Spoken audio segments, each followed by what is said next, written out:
Hello, and welcome to one of our Evolving Ways of Knowing dialogues, or the EWOK dialogues. These are conversations with people who are pushing the boundaries of natural human intelligence in embodied, heart-centered, planet-aware ways. I am extremely excited to be introducing my guest for this dialogue, Dr. Dani. Welcome, Dani. Thank you. Hello, beautiful souls. And so Dani is a practicing physician or obstetrician and sidereal astrologer, offering consultations and natal chart interpretations, giving introductory and advanced astrology courses and one-to-one coaching, and producing astrology-inspired art and meditations. And she just described herself to me there as a polymath, which excites me hugely. All these strings to our bows now. She also has an active YouTube channel where she shares generously of her knowledge and insight on real sky astrology, which speaks about 13 zodiac signs and not 12. And Correct. Dani's book, The 13th Sign, introduces us to the forgotten constellation or zodiac sign, Ophiuchus. And without even taking one of Dani's courses yet, that's on my list, her videos and presentations have introduced me to, it really is an insightful cosmology. And I think I've heard you describe it 2 or 3 times now. And it just really makes so much sense and introduces a coherence and that kind of karmic layer, which has made much more sense to me. And through then your work, going back into my natal chart and reconfiguring, okay, so my sun wasn't in Capricorn, it's in Sagittarius, makes so much more sense. So much more sense. I'm a little bit like my ascendant now being in Leo makes a lot of sense, but it also did make sense in Virgo to me as well. But reminding us again and again in her videos where the actual planetary placements are, as opposed to where they've been, I don't think plotted is the right word, but calculated in tropical astrological charts, gives a real presentness, a real moment to back to astrology. And as I said, this new interpretation for me really explains my way of doing things. It makes more sense to me that my sun is in Sagittarius, that I hold big ideas that are often, spiritually focused, more than the structured determination that I identify with Capricorn. And that actually makes me feel different. It's amazing, isn't Isn't it? it? So, Dr. Dani, you've become already in a short space of time a new icon of feminine power for me, feminine power and intelligence. And I'm really excited to dive into this conversation with you and our 4 questions and see what realms we get into and what depths we discover. Is there anything you'd like to say just to open up about your... So how much time do we have for this whole conversation? Let's say around 50 minutes. Okay, all right, then we'll Okay. keep the statements impactful and brief. Um, yeah, so you mentioned so many things in your intro that I could unpack. One of them being the re-identification of your sun sign. This is huge. This is actually how I became focused on astrology because I had skirted around it just with what I've noticed with the planetary cycles, but it never really landed with me, like ever. Mhm. And it just kept tugging me back, tugging me back, tugging me back. And so I said, all right, well, let's do this from an astronomical perspective then. Where is my sun? And I held up one of those little apps and it showed me on my birthday that my sun was in a completely different constellation. And it's almost as if like something jerked, something switched. The train tracks went the other way. And I couldn't believe it. I thought the app was broken. I thought there was something wrong with it. Like I'm supposed to be a Leo sun, but wait, I'm a Cancer sun. And from that moment on, it was like a fierce drive to figure out why the zodiac was broken. Why were we not looking at the sky? And there were so few people doing it Mm. that there was no formal education in it. There was a little bit, there were a few guys doing this and that here and there, but nothing really focused. I really latched on to Athen Commenti with Mastering the Zodiac. So if you don't know who he is, he's got a website. He's got a software program that just launched online. He was my light in the dark for many years. I would always go to his website for the charts. I would listen to his YouTube channel, and something kept tugging me to come out into the public space. Mm-hmm. And I was a very introverted person, I guess no longer now, which is weird, being a Leo sun and being more introverted. And now I'm a Cancer sun and I'm more extroverted. Cuspy energy, right? But I think because of the recognizing of my true self, where my true sun is, where my true ascendant is, who my true chart ruler is, changed everything. I mean, everything. And it's so much for the better. There's so much less anxiety. There's much more peace. There's much more compassion in my life, in my relationships, in the work that I do. And my focus has obviously shifted from trying to achieve something in medicine to recognizing that I no longer identify with just Dani the doctor, right? Like I'm all of these things. I'm much bigger than that. My purpose is much larger. Mm. So my whole life has shifted, but again, for the better. Mm-hmm. I feel like I'm every day I wake up excited, ready to go, grateful. Don't get me wrong, I have my days, but just grateful and excited to be here. So I'm excited to be here with you, and I'm excited to get into our questions. Yeah. Well, I feel like we're we're working our way already into that question one, and I already want to ask. So question one is, how do we know who we are, and how is that knowing evolving?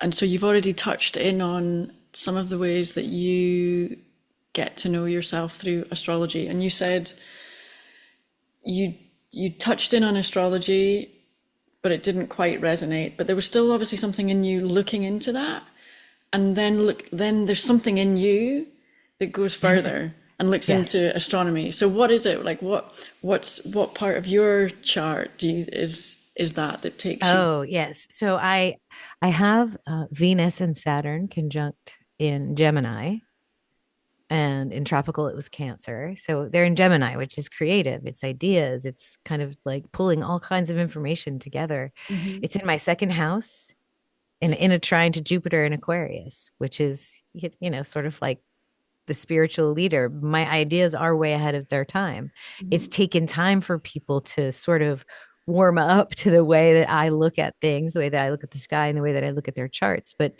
really, it's what are the results? And I can tell you time after time, I've had hundreds of clients, because I really didn't start practicing astrology for people until about 2023.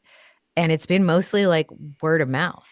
Mm-hmm. And so they come back and they're just like, whoa, this is me. This is amazing. And I always tell people too, look, if you're into tropical astrology and you're not there yet, that's okay. It's not a big deal. You're not hurting anyone. It's not the astrology, it's the astrologer. What it's done for me is opened up my oracular ability, my ability to see things that you just don't see with your eyes, hear with your ears. It's helped me guide people to knowing themselves. And I think that's what we're all here to do, is to know what our code is and to do it, to do whatever that is that's written. And however that comes through for you, through astrology, through religion, through the aliens, through your guides, I think that's appropriate, but for me and for a lot of the people that I've helped with astrology, it's helped them know themselves. And that's more empowering than anything that you can do, any course you can take, any meditation you can do, knowing yourself. Yeah. So, yeah. So how do we know who we are, and how is that knowing evolving? There's something. So you've described there why astrology and kind of big thinking fits for you, but you've also touched on the fact that different people will know themselves in different ways. For sure. And you've started to speak there about how, for you, getting to really know yourself And I've heard in your videos, that you obviously use quite a lot of practices, and you work in ways that you're connecting different dots to help you really, ground and anchor and balance. How how is it? I mean, there's so many ways to approach this question. How is that evolving? You said you're excited now, so you feel more and more on your path. So obviously, for you personally, that's evolving. Um, how, is it? How do normal humans do it is what you're How do asking me. what do you know? What do you notice? What do you see collectively? You mean in our purpose as a collective, like towards Yeah, where we're going? yeah. Um, that's still interesting because you're getting into a much deeper topic with, who's creating this reality. Right? Is it me as the individual, as we have sometimes been taught? Is it predestined? What choices do we have? And I think that I don't know. I don't know. I'd like to imagine that there is some sort of source over soul that we keep going back to with the unique experiences that we feel while we're here. And we get to choose a code before we get here. We get to decide what we want to experience. But the caveat is we have to forget, or at least that's how it has been in the past. Some people are being born with remembrance, and Mhm. it's picking up quite a bit.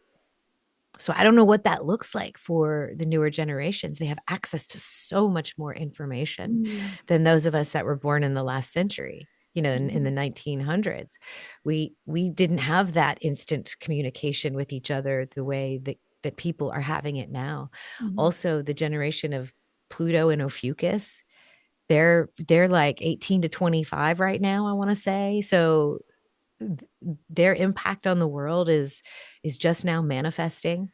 You can Yeah. see it. So yeah, a lot of interesting things for the collective. I see AI being just another one of those technologies we have to learn how to use responsibly. I don't think we're going to get away from it.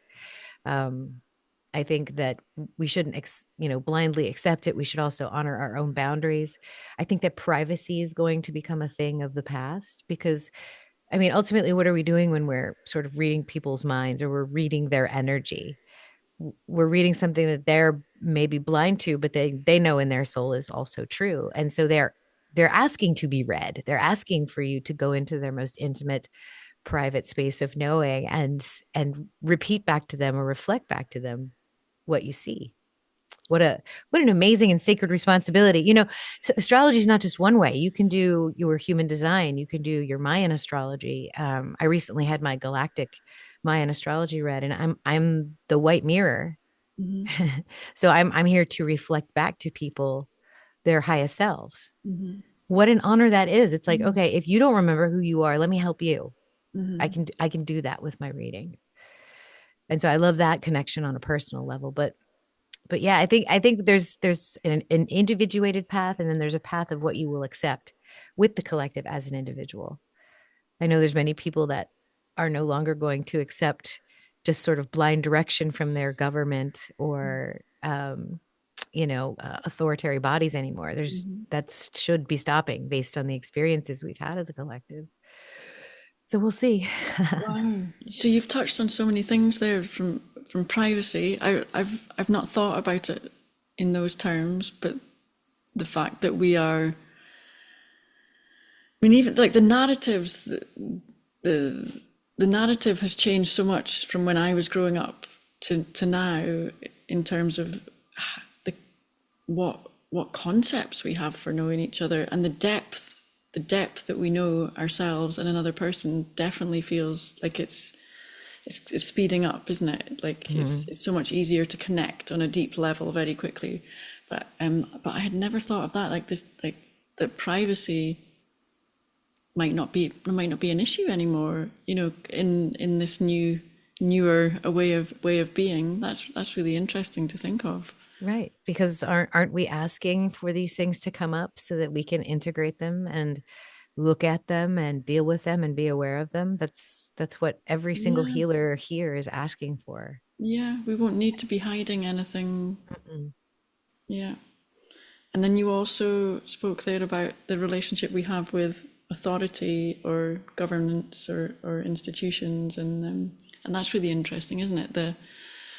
It feels that there has been quite a kind of child-parent Mm-hmm. relationship going on with general people and whatever the governing bodies are, but that we are more and more people are maturing and coming to a stage where either they're just not willing to take that external authority or not, they don't need it anymore.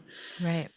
And that some of this discussion links for me in back to your cosmology and the way that you kind of have explained Right. The the, the, clockwise the approach. journey, um,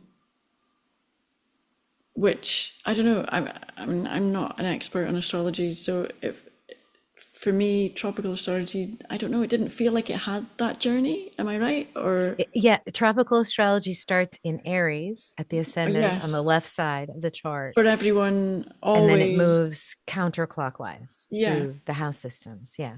But it's not even, but it's not quite so much on an individual level, is it? Like Yes, it is for it the is. individual journey. So Hmm. so from the germination, To the okay, death. Yeah. okay. But you have it with Ophiuchus woven back in. You're starting. Remind me where you start again.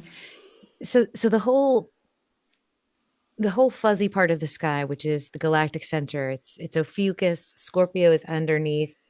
Libra used to be the claws of Scorpio. This Yeah. whole place is about serpents and spirituality and ascension and the thinning of the veil. And it seems like the most appropriate space for me for where a soul might descend and ascend from. Mm-hmm.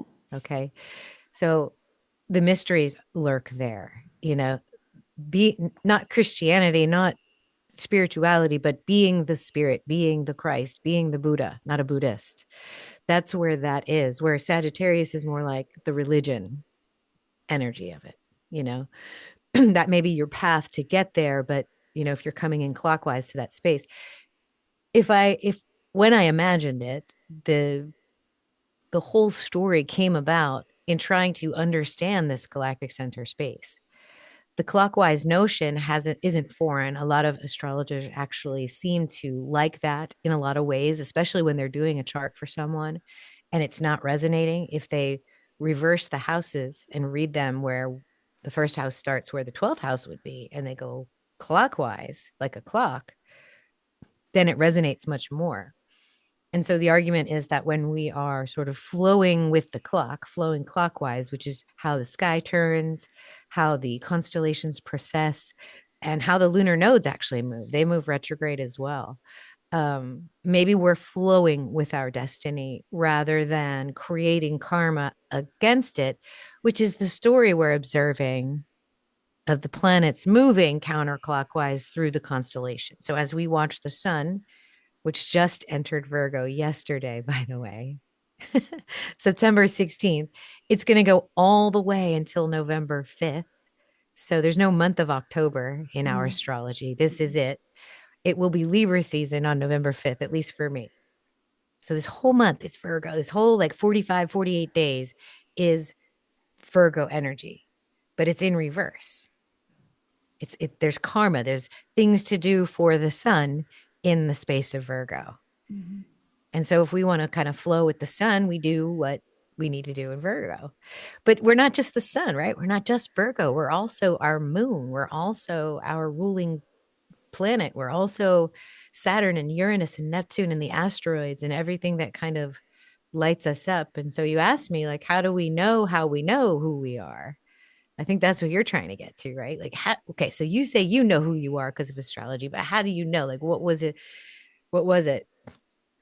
For me, it was my chart ruler. Like something about understanding the movements, the energy, the history, the cycles, the fluctuations, the vibrations. Venus is my chart ruler. So I got to know that planet really well as if it was another person. And so that is the sun of my chart. It's not the sun. The sun, it doesn't, that's just my outward expression, right? Venus is the force within you. Mhm. And I think you can create with Venus because you feel it in your body. When you get that hit in your body, like that feels good. The spirit tingles, the throbs, the pulsing of your vessels, uh, head tingles, anything. You feel that. That is your creative spirit saying, yes. They call them the glimmers sometimes, I guess. Mhm. It's a form of intuition that is just so joyful to tap into. And it's those, it's that yes, and it's those glimmers, and Yes. it's those feelings. That's part of how we know. That's Mm-hmm. how we know ourselves, or how we know a truth. Yeah. And sometimes it's not pretty. Sometimes the truth that gives you the glimmers isn't what everybody else is doing. Mm-hmm. Right. So you have to be okay with that. Sometimes you can't look left or right and go, am I doing this right? You have to just kind of know that, yeah, I'm glimmering right now. This must be it. So I guess I'm doing it. I guess I'm doing it, you know? Mm-hmm. Okay, so I'm just feeling into whether there's any more to unpick in that first question, or whether, I mean, we're weaving our way through a few different ones already. Um, let's just drop in this second question then. Okay. Um, how do we know each other? And I'm speaking all beings here. So you've already spoken about how you know Venus, Yeah. and you're describing a really embodied way. So as opposed to words in a description, or a symbol on a chart, you're describing the way you know the planets in a very tangible, physical, emotional way. So how do we know each other, and what changes when we meet through presence, intuition, and embodiment, and not just personality or thought? So we've touched in on this, but what becomes available to us then, as we diversify and we expand these ways of knowing, what Are you experience? referring to like versus you and me meeting, at the neighborhood coffee shop Well, but as I mean, opposed to online kind of well, I energy? don't know. I think it can be all of that. I mean, already with your discussion there of privacy perhaps dissipating when you or I, or any two people come together in a coffee shop or in a conversation like this. How is it we know? How do we recognize each other? How do we know each other? Um, so we've spoken about how we know ourselves, Mm-hmm. but here is like, okay, relationally, then how do we know each other? Um, Yesterday when I was speaking, we were doing another recording. We spoke about how very often, at least until more recently, that quote or that saying that it's very rare for two people to come together and really meet. It's our patterns that meet, our habitual adaptive patterns, and that, like, maybe there wasn't so much heart to heart connection in the world. That already feels like that's changing, at least for a lot of people. Yeah, I agree with you. I think a lot more interactions are possible. And I'm so thankful we have all this technology. Um, because this beautiful entanglement interaction that we're having wouldn't be possible, right? Yeah. Because just because of geographical distance. And I think it's a manifestation of our collective spiritual evolution. Like this wouldn't be here if we couldn't handle it. And so, what is the result of this melding of the minds over the last 20 years through this amazing technology? We're learning that the things that we've been programmed to believe and to have an emotional reaction to can change. Wow. Like you can go back and change your past. You can heal timelines. You can, what? I mean, this is amazing. And so if we weren't ready to do that, we wouldn't have this. But there's also those uncomfortable spaces where you do have to reveal yourself. People know where to find you physically. You have to be able to feel safe in that space. For me personally, how do I know another? Um, I don't know. I guess I judge by their reaction to me. There's I I don't meet strangers literally. Like I can, I would see 40 patients a day when I was seeing a clinic. So you walk in, you introduce yourself, you sit in someone's presence physically every single day, a new person, maybe 10 new people in one day. It's a lot. Um, so I think if you know, I think the process is coincident. Like the more you know yourself, the more you know where your edges are and the other's edges are. Mhm. And you can't know this overnight. And I think some people are born with it, some people have to work on it. So I certainly have. I'm like, why does that person always make me angry? Like, Mhm. who is that? Why do I react to them that way?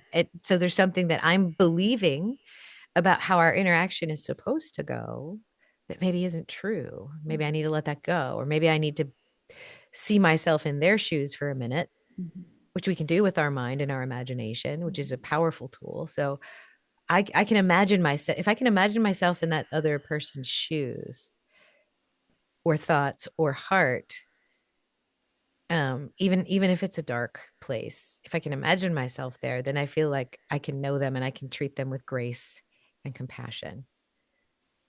Make sense? Absolutely. I Like, think, yeah, yeah, I heard you describe something similar in one of your recent videos around the eclipses and maintaining neutrality. And it's a teaching that I was thinking about this after I'd listened to your video. It's a teaching that we've heard again and again in, whether it's in Buddhist philosophies or whatever, but there's something happening now where it is. I think if it was easier for me to connect with the way you were describing it, because I don't know if it's there's a more an even playing field where it feels like you and I are not so different. If it's a writing from Buddhists in an ancient script or whatever, I don't know. It's some that knowledge of staying neutral felt far away, whereas here now it's present, and and you described how it's not always the easiest thing in the world, it isn't, but because that it's. was that was quite an impactful, visceral event if you watched it. And some people couldn't help it. They had to watch it over and over and over and over and over, just impacting. So of course, people are going to cry. They're going to get angry. Those are the easiest energies to get to. And I'm not saying don't get angry. I'm not saying don't cry. I'm just saying, like, know when somebody's trying to do that to you, right? Versus, are you authentically feeling it, or are they pushing on something? Because I don't know. Put your mind in the mind of the person who did that event. Like, what would have driven them to do that? Exactly. Where was their heart? Where was their soul? What was their code where they felt like they had to carry out something like that? And what journey do they need to be on in order to return to a coherence or a wholeness or a. Yeah. And for all we know, the both of them, the victim and the perpetrator, were playing out their divine roles so Mhm. that the rest of us could awaken to something. Yeah. And when you're sitting in your life and you're watching events like this, the first thing you should feel is, thank God I didn't get that code. Mm. Lesson learned. Appreciate you. Thank you. Thank you. Anytime you see something like that, Yeah. where you can learn from it because you witness what's happening. Yeah. I don't know. It's, yeah. Well, it takes me back to what you said at the beginning when you first came on. That you're feeling blessed, and I utterly share that feeling at the moment. And it's through a long journey. It's through a long journey of working through this stuff, but getting to a point where I know I could sit in grief and I could feel angry or reactionary, but I also know that's not gonna help anyone, Mm-mm. and that I and I just feel blessed to be at a place where somehow my body really knows I don't have to keep doing that, and I can choose where I focus so that my energy goes into what I want to create and not what I 100%. don't want to continue anymore. So yeah, I equally feel blessed, and I also hold that um, new, neutral compassion as well. I think for, Yeah, you know, compassionate detachment is another way I like to put it. So what we're in the same. whatever Yeah. whatever part we're playing in any given moment. Yeah, there's always there's a lot that's hidden behind whatever part we're playing, isn't there? A lot that's hidden. Right. Um, yeah, I think maybe we just take a wee moment just to let that land and honor that knowing Oh no, because for sure. Yeah, that's a huge important. knowing. That's a hard, and it is a hard place to get to. I often get accused of being a Pollyanna, too cheerful, Mm, even when things are crazy. I just laugh because it's not that. It's okay, yeah, something crazy or horrible may happen, but I'm gonna be fine. Nothing bad's gonna happen. I'm gonna be okay. I'm divinely guided and protected because of that knowing. yeah, And to get there, you have to battle your demons. You have to battle your beliefs. You have to face things that you thought were 100% true, yeah, and they're not. yeah. And it really is a knowing, isn't it? It really is a deep down bodily knowing across all areas of life that you're okay, and that it's that Yeah. that's the Yep. healing code, right? Or Yeah. um yeah, Whatever's going on, it shall pass. As long as you have your imagination, you can create anything, yeah. you know. It's Hallelujah. just the physical will to create comes from having this spiritual desire of creation. And that connection, that bridge for me is Venus astrology. It's connecting your astrology back to the natural world. It guides me. I mean, even this whole energy that we're sitting in right now between eclipses, I'm usually urging people to, if you don't like what you're doing, do something different. Like like if something is really bothering you, put your imagination how you're going to change that and just start making steps one day at a time. Now I'm saying through this space, because it is so incredibly intense right now, grab onto something that you are familiar with that brings you joy and happiness. Just grab onto it, hold onto it, and breathe. And it'll be okay because it's temporary, right? Everything is temporary. Things are always moving. You're co-creating in every single moment of your life, and in every single breath you're creating a new scene in front of you. Yeah. So And all of those moments, everything that comes up has the potential for releasing and healing whatever has been stopping us getting there. for sure.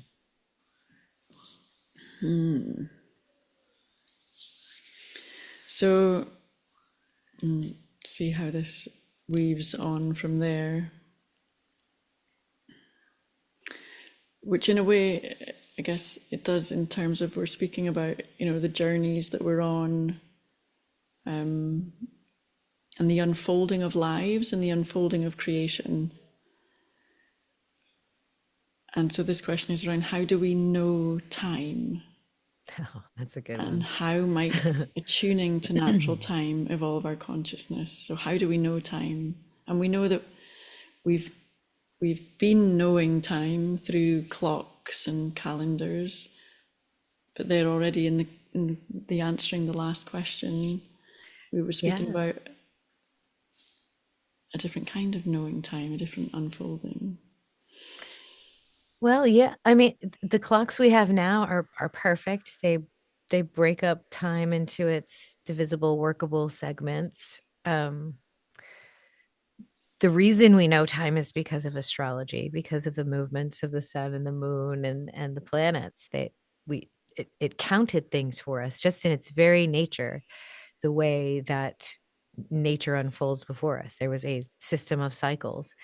And when the human mind was able to understand those cycles and see them repeating, patterns started to develop. So the very idea that we experience time is because of pattern recognition, which is awesome. Pattern recognition helps us connect things that we normally wouldn't connect. It helps us see the bunny rabbit on the moon and, an eagle in the clouds. It helps us connect things from great distances into one thing. It's like a form of apophenia, pareidolia. And so that phenomenon, that connection to the stars right there is what evolved time, which evolved measurement, which evolved physics, which evolved art, which evolved architecture, which evolved navigation. And so I think the way that time cosmically unfolds for us, slice by slice, is laid out in the sky. And you can slap a calendar on it, you can slap a clock on it to keep track of it. That will come and go as we evolve and move forward. But you want to know what I really think about time? I don't even think it's real. I I think if we're talking about dimensions beyond our physical space right here, you don't count it. There's no forward and backward. Everything sort of converges into this moment, like right here. And it's happening so fast, like slices of creation. So the only reason that you create everything in a linear way is because of the five senses that you have. If you didn't have those five senses, you would experience it as a fourth dimensional being, which is what you do in all eternity, in all the nows. But because you have eyes and ears and a brain and a thinking apparatus, you get to experience one slice of your creation at a time. And it's really slow. So you get to create a story, and that story is the hero's journey. That's the cosmic path. That's the clue we've been given. So that's how I see time. Mm-hmm. I mean, how is it possible that something from the future can cause something from the past? They've shown that. Mm-hmm. How is it that something can communicate across the universe? How is it that we're all connected to the very basic elements of this universe? Um, how is it that we can remember something that's happened on another timeline, and where we're sitting, that happens more and more these days, and I don't think it's insanity. I think it's literally we're able to perceive these timelines, or maybe we shouldn't be able to perceive these timelines. Maybe we're supposed to see it linearly so we can experience it and bring that knowledge back to source. Or that we're always going to have a part that experiences it linearly, in the same way that when we're working on our trauma, um, and we're getting to know different parts of ourselves. We're not trying to get rid of them. We're integrating them. We're bringing them together, and we're acknowledging and honoring that we have parts of us that get scared. I mean, maybe in this evolution, the human nervous system will really quite radically change over time. But at least for our coming lifetime, I imagine we're going to continue to have a nervous system and these physical senses. But I guess I think where my mind started to feel blown when you were speaking was maybe almost that linear mind part of me trying to make sense of what you were speaking on those fourth, fifth, sixth dimensional Right. levels. That part's never going to get it, maybe, but it's been able to, I guess it's been able to kind of jump your perspective Well, I see. across I don't dimensions. think you have to get it. I No. think you just have to receive it, like on a soul level. Mm. And that's the gnosis you're talking about. And that's why it's always so secret, because all we can do is make up labels and words and descriptions and make noises from our mouth unit to try and describe it to other minds, when every other mind around you on some level has access to this and knows Mm. it, but knows it through Mm-hmm. receiving it and being aware of it. Yeah. So for me, if I think about these last two questions, how do we know each other and all beings, and how do we know time? For me, getting to know plants and plant consciousness really helps me experience a different sense of time. For it's like plant intelligence opens up that kind of realm of knowing, or gnosis for me. Um, yeah, it's fascinating. Are you referring to like all plants or a certain kind of plant? No, all plants. So, getting to know dandelion or hawthorn. In the ways that you speak about the planets, more easily that kind of knowing comes to me through plants. So if I get myself into what it feels like to know the world or be here or express as It's through the hawthorn plants. or yeah.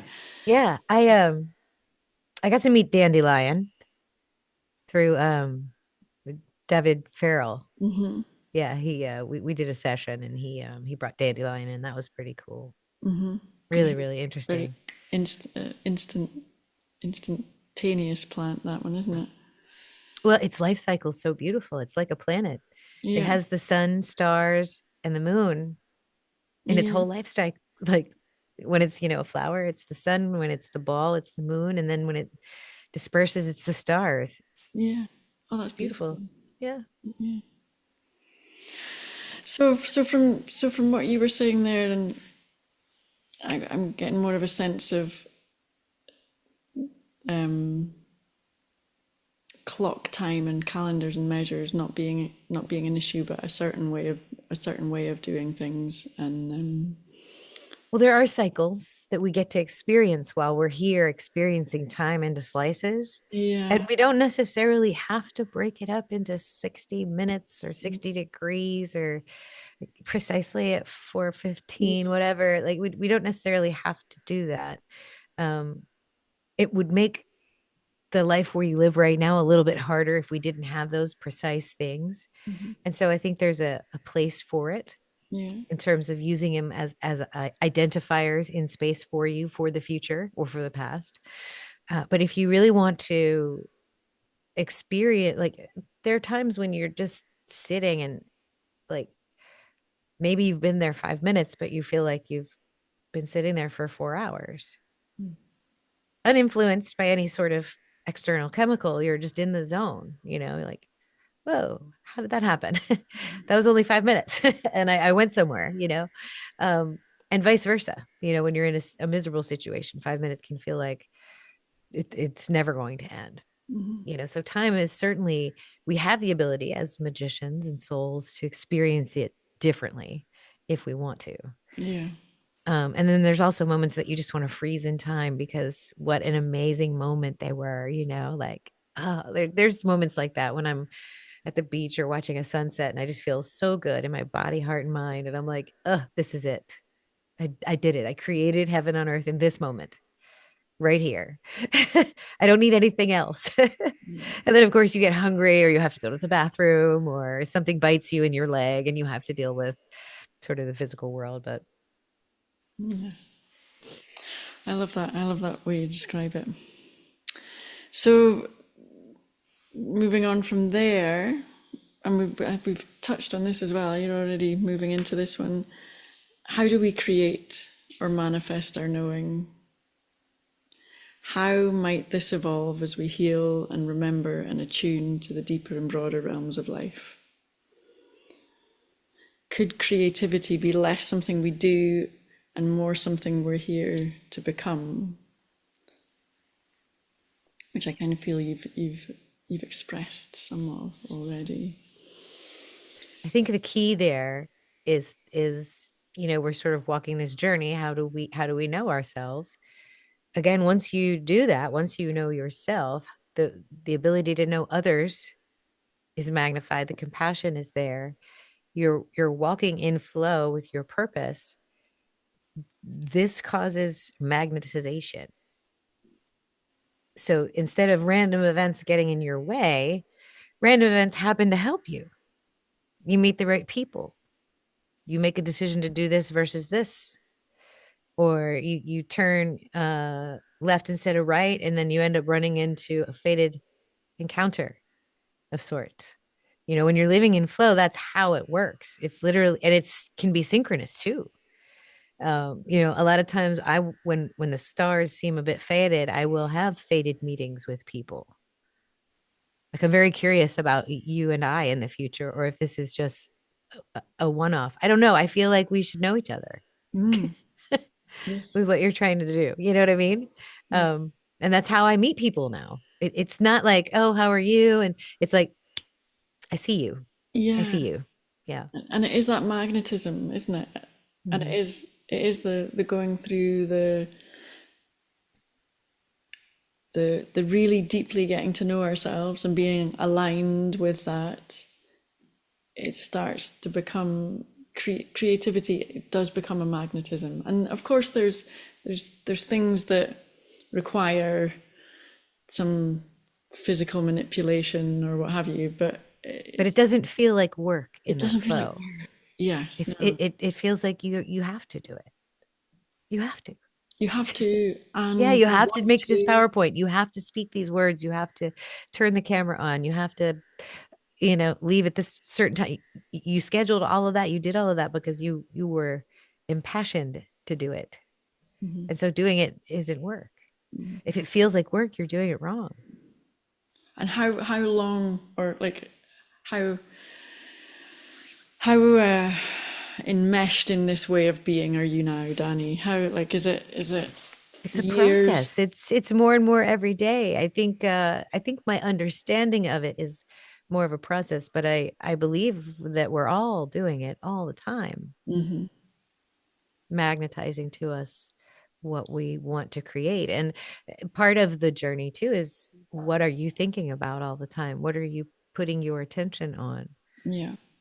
One of the sort of pitfalls or problems with being a YouTube creator is the stats and the algorithm. Hmm. And you can go insane worrying about that stuff, changing the way you do things, going against what you believe in order to get YouTube to show your video to people.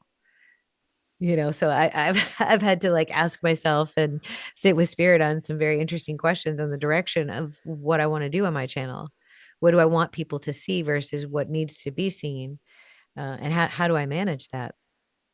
So those sorts of questions come to mind for me, in moving forward. Mm.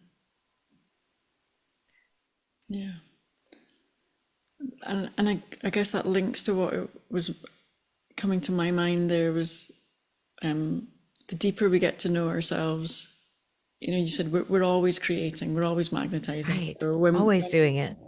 when And we so when you're doing it consciously instead of yeah, unconsciously, yeah, from the then deepest essence of right. who you are, as opposed to the the adaptive patterns or the personality, the protective parts, or um, yeah, the mind alone, fragmented from the heart, or whatever. But when all of Yes. that's coming into balance Yes. and we're more and There's more yeah, and anchored. those patterns that you're aware of, that you have an opportunity to decide, is this a serving pattern, or is this a pattern that makes me, that helps me? Does it help me or does it hurt me? And if I need to get rid of that, what is the process? Yeah, yeah. It's not easy. It's not a light you can turn on. I have grand visions and dreams that I'd love to magnetize to me, but it what that big vision, it's not this reality unless I use my imagination, because I can imagine myself there. And Mm-hmm. what kind of person? So let's say for instance, they say this all the time. This is how you do this. Like, if you want something, you want that red Corvette with the cream leather seats and the computerized dashboard, and it's a hybrid, and you want that beautiful, beautiful car. So are you just going to say that you want it, or are you going to go sit in it and smell it and touch it and take it for a test drive so that you can physically feel connected emotionally to what that reality feels like for Mm-hmm. you? Um, so yeah. Which comes back to what we were saying earlier about knowing. And when you really deeply know that you don't need to be entangled in polarity, or you really deeply know, like for me, whether it's going through a health journey or whatever, when you deeply know you can heal or you can create, when you deeply know that car, when you deeply know you can have it, Mhm. is when it magnetizes. Right. I agree with you. There's so many things that get in the way though in our minds, Yeah. right? Like, Yeah, oh, and where am I then going to get the money? If I had that much money, would I really just spend it on a car? Aren't there other things I could spend it is it on? wrong? Is it bad to want those Right? things? Yeah. Am I worthy of that luxury, that kind of thing? Yeah. Well, can I? What I'd love to ask, as a way of tying this up, is what role does I'm going to say it wrong? Ophiuchus. Am I saying that right? Mm-hmm. What role does Ophiuchus play as this new zodiac sign that not everyone will be familiar with? What role does Ophiuchus play in us coming to know ourselves and moving beyond or through some of the patterning that we might have been carrying this lifetime or in previous lifetimes? Right. Well, it's the healer. I mean, the archetype of Ophiuchus is the ascended master, in my opinion. So it is the Christ, it is the Buddha, it is the Sophia, it is source. It's that gnosis that we've been trying to sort of label and put our finger on this entire time. That's where Ophiuchus is. And it's, you can look at the archetypes, we can put some more labels on it. It's the serpent being held up by the man instead of the creature crawling on the ground and just being part of the zoo. We now elevate that power into the stars, into the heavens. It's um it's living in duality as an awakened soul. It's one of the hardest journeys that a soul, I think, has to go through. I think that's why we're here, because we get to experience, as and I believe in more lifetimes. I don't You kind of have to believe in that sometimes to be an astrologer. It makes it easier to understand it at any rate.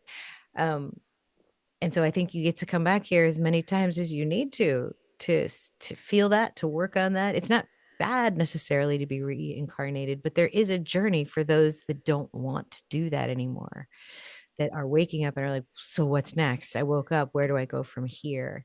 And really, there just hasn't been a lot of guidance. There's almost too much guidance now on how to align with that. And so I think it's just simply that journey inward, knowing the self, healing the self, seeing that you are the creator God, seeing that you are creating every moment in every now. And when you know that, you're ready for the next thing. What is the next thing? I think it's the remembering of the death. We don't remember our previous deaths. We remember the time up to it, but we don't remember what's happened after that. And I think that if you can awake to that gnosis, however you want to call it, whatever you want to describe it, when you do finally awaken to it, then you remember that death. And it should be an ecstatic and beautiful and homecoming experience. Mm, Like the soldier coming home from the war, the astronauts coming back from the mm, moon, like parades. It should be like, well, job well done. Here's why you had to go through everything, that the revelation, right? That they say in it's the apocalypse for the individual soul. So yeah, that's what I think Ophiuchus offers us. Instead mm, of living in fear of death, mm. in fear of the unknown, we embrace it. Oh, that's beautiful. And Yeah. that's really beautiful. That's really, really beautiful. It's a whole different life, isn't it? To be living without that fear, but with that It's the embracing. ideal. It's the ideal for sure. Yeah, I'm still human. I still yeah, get afraid, whenever my husband does something stupid, I'm like, oh my God, you had me word sick. yeah. Oh, yeah, yeah. And that part's not going anytime soon. Um, But if, in a if way, we could celebrate death. Like, if because really, is death so bad for the dying? Is it? I I don't think so. I mean, once they're out of their dying, they're not suffering. They're not feeling anything. They don't have any responsibilities. We're the ones that are left behind that are sad. So in a way, it should almost be like a congratulations. You yeah, get to see what's next. yeah, Why don't you drop me a note when you get there and tell me what's happening? absolutely. I read. I was getting my head into some quantum physics stuff that was really showing how no energy ever dies. Mm-mm. It always transforms into the next state, and I feel like I've got enough of a knowing that that feels doesn't feel so scary. I guess in the human form and being having attachments and connections, and I want to be here for my daughter having her children and things. There's those attachments, but the actual process of it feels I don't know if I'm quite unexciting. Yeah, Yeah. but definitely not so scary. And it feels, this conversation feels like it feels all understandable and aligned that we forgot about that 13th star, that 13th constellation, because we were in a realm of descending from consciousness and doing what we were supposed to be doing. And now it's time And to now graduate. it's time. Yeah, and now it's time. And thank you for your part in searching out and questioning and awakening to these insights and knowings that you're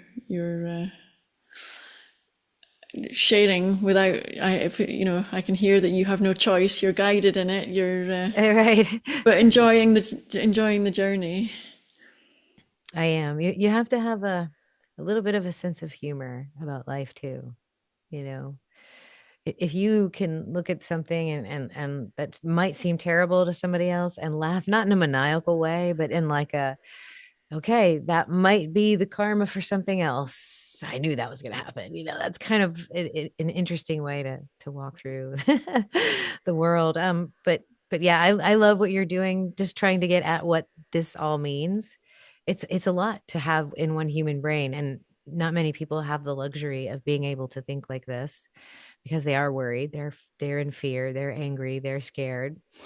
Um, and so just holding this space so that people can just sort of listen to as an entryway to maybe understanding a better way to move as a spirit through this crazy existence we're in, Yeah, whatever it is.